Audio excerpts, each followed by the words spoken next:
Presiden Rusia Vladimir Putin selalu membawa tas nuklir kemana saja dia pergi. Hal ini disampaikan juru bicara istana Kremlin Dmitry Peskov beberapa waktu lalu. Tak hanya itu, stasiun televisi pemerintah Rusia Zvezda menunjukkan tas kerja Presiden Vladimir Putin untuk pertama kalinya. Tas yang dikenal sebagai jaket ini berisi tombol untuk memerintahkan serangan nuklir setiap saat yang bisa memicu perang nuklir. Jaket memiliki kode kunci dan di bawah pengawasan sepanjang waktu. Presiden Putin dapat mengirim kode izin kepada pasukan rudal strategis Rusia untuk memberi perintah guna meluncurkan serangan senjata nuklir terhadap musuh. Ketakutan ancaman nuklir Rusia ini menjadi semakin nyata ketika Presiden Rusia Vladimir Putin memerintahkan kepala pertahanannya untuk menempatkan pasukan penangkal nuklir dalam siaga tinggi pada Minggu 27 Februari 2022. Putin menuduh Barat mengambil langkah-langkah tidak bersahabat terhadap negaranya dalam konflik Rusia versus Ukraina. Уважаемые коллеги, вы видите, что западные страны предпринимают не только Moskwa diketahui memiliki gudang senjata nuklir terbesar kedua di dunia dan sejumlah besar rudal balistik yang membentuk tulang punggung pasukan penangkal negara itu. Lantas, bagaimana sebenarnya kekuatan nuklir Rusia?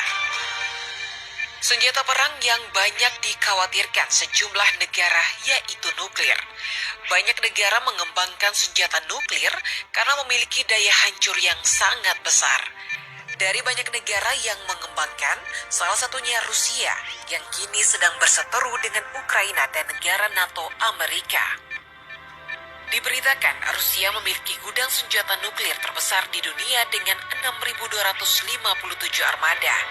Ini termasuk 527 rudal balistik antar benua atau ICBM.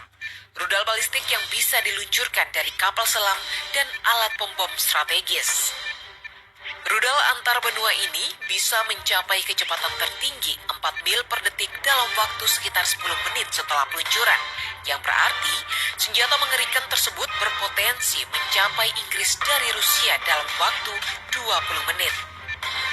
Di samping itu, berdasarkan laporan organisasi nirlaba dari Amerika Serikat The Heritage Foundation, Rusia setidaknya memiliki kurang lebih 2.000 senjata nuklir berdaya ledak rendah. Rusia juga dilaporkan mengembangkan senjata super terbaru seperti rudal jelajah bertenaga nuklir dan senjata hipersonik yang dilengkapi nuklir. Sebagai bahan dari peningkatan kekuatannya di sekitar Ukraina, kini Rusia telah mengerahkan rudal hipersonik berkemampuan nuklir ke wilayah Kaliningrad yang berbatasan dengan negara anggota NATO, Polandia, dan Lituania. Sebelumnya dalam sebuah pernyataan, Putin tak tanggung-tanggung bakal melancarkan serangan nuklir jika Ukraina bergabung dengan negara aliansi NATO. Ancaman itu disampaikan secara halus kepada blok barat. Lalu, apa yang terjadi jika tombol nuklir ditekan Putin?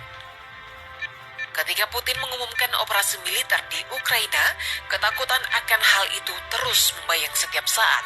Pasalnya, keputusan ini bakal mendapatkan reaksi dari negara barat yang berdiri di belakang Ukraina. Seluruh dunia saat ini hidup dengan kesadaran bahwa kalau satu orang saja teledor menekan tombol, maka terjadilah kiamat nuklir. Setelah tombol itu ditekan, segelintir warga mungkin saja bisa bertahan hidup, tetapi kehidupan sesudah suatu perang nuklir akan berubah sepenuhnya.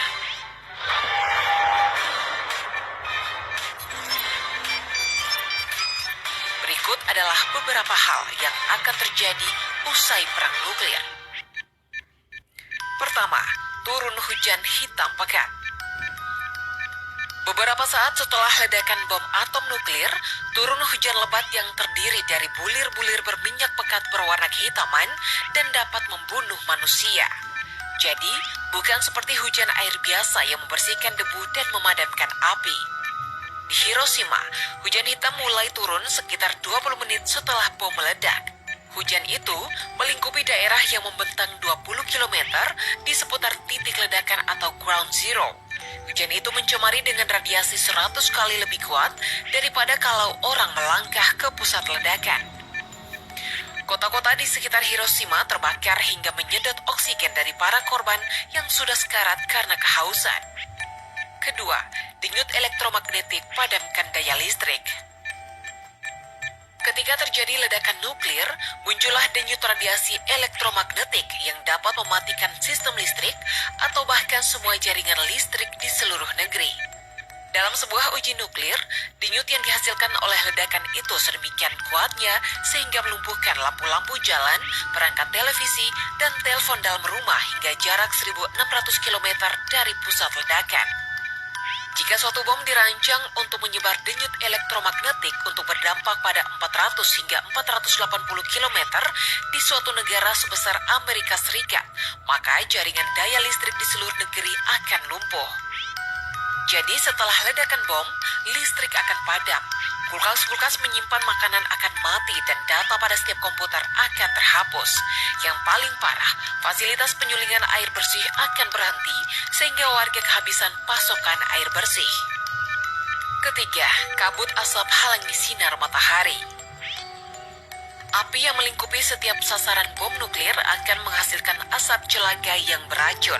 Muncullah awan asap pada 15 meter di atas permukaan bumi. Ukuran awan itu pun semakin membesar sambil melarung di hembus angin hingga menutupi seluruh permukaan planet dan menghalangi pemandangan ke langit. Selama beberapa tahun pertama, ketika kita melangkah keluar rumah, maka matahari tidak terlihat bersinar. Yang tampak hanyalah awan-awan hitam yang menghalangi cahaya.